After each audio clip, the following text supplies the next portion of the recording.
now climate change is projected to have a significant negative influence on the upkeep of water infrastructure. In order to prevent a catastrophe, it's crucial for South Africa to confront threats to its water security. To discuss this further, I am joined by water scientist and expert Anthony Turton.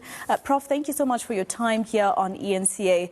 If you had to look at it and just tell myself and the viewer the truth, how close is South Africa to an even bigger crisis with so many areas not having access to water? Well, good afternoon to you and the listeners. The reality is that our dams are pretty much the fullest they've been now for a long period of time. Certainly the integrated Vaal River system is the fullest that I've known it for many, many years. So we can't really talk about climate change at the moment as being the center of our problems. Our major problem right now is institutional failure. But, climate change obviously is a big background moving target. It's an important thing that we stay abreast of. And climate change is not necessarily about having less water. It could, in fact, be that we have more rainfall events of greater intensity with greater destruction, as we have had in the recent past. But these things are inherently unpredictable. So we have to just really prepare ourselves for the worst.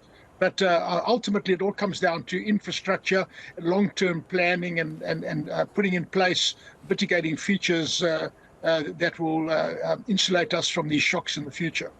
And this water shedding that, the minister has now said municipalities need to put us under, what exactly does it mean?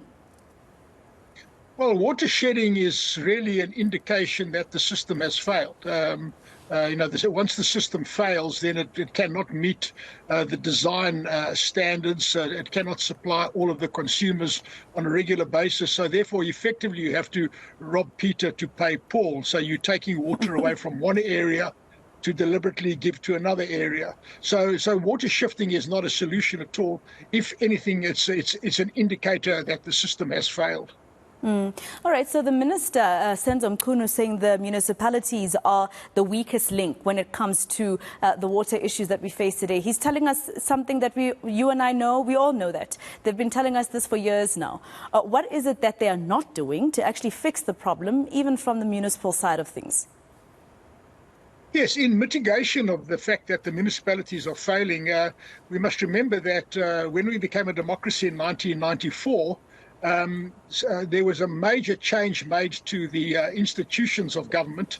Up until that point in time, there'd been a highly centralized command economy.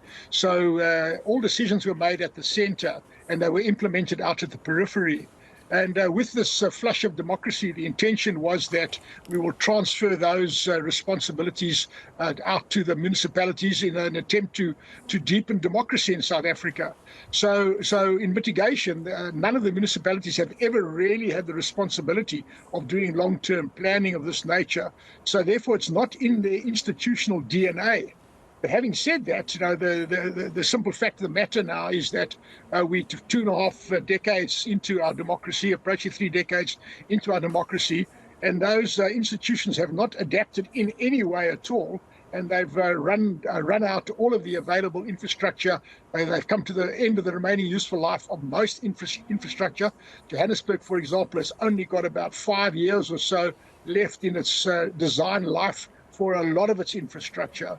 So this has been something that we've allowed to happen over time. And unfortunately, in this regard, the role of the Department of Water and Sanitation as regulator has to be brought into focus, because their role as regulator is to prevent that from happening. Is it possible, Prof, that we are also facing in South Africa a water tanker mafia? Because, I'm one of those South Africans, maybe I'm being too despondent, but I always look at these situations and I wonder who's benefiting. In the case of Eskom, it was those who provide the coal. And now in the case of the water crisis, I know we are a water-scarce country, but things have just begun to get worse. And it seems water tankers and those businesses that offer, for instance, boreholes are thriving. Yes, you're entirely right. I live in KZN, and in KZN we've got a thriving tanker mafia. What they do is they actually sabotage the infrastructure because the more they can sabotage the infrastructure, the longer their contracts are for supplying tankers. So they provide tanker services. And I believe in that Hammanskraal case recently, with the Rooiwal wastewater treatment works, I am fairly certain that tanker service delivery had played a role there in that cholera outbreak, because the tanker services don't fill up water from clean potable water supply points. They actually just take it from the river, because they get paid per tanker load, so they don't care where they get it from. So I'm not saying that this is the case in Johannesburg right now, but it is certainly something to look at, because these elements thrive on chaos. And in fact, I am aware of a sewage mafia that damages sewers, and they then rent out sewage pumps. And I know of one particular person, a member of one syndicate, who's earning 4 million rand a month. 4 million rand a month is what his income is, just by sabotaging sewers and then renting out pumps. Yeah, I mean, for me, it still goes back to government and them not, investing in the security that would make sure that people aren't able to get to our infrastructure and damage it, unless those people are also in cahoots with government. And I'm just saying, thank you so much, Professor, for speaking to us here on eNCA and for your time and expertise. You have to ask yourself these questions as a South African. Why do the crises just keep coming and government just seems to be very reactionary? Who really is it benefiting?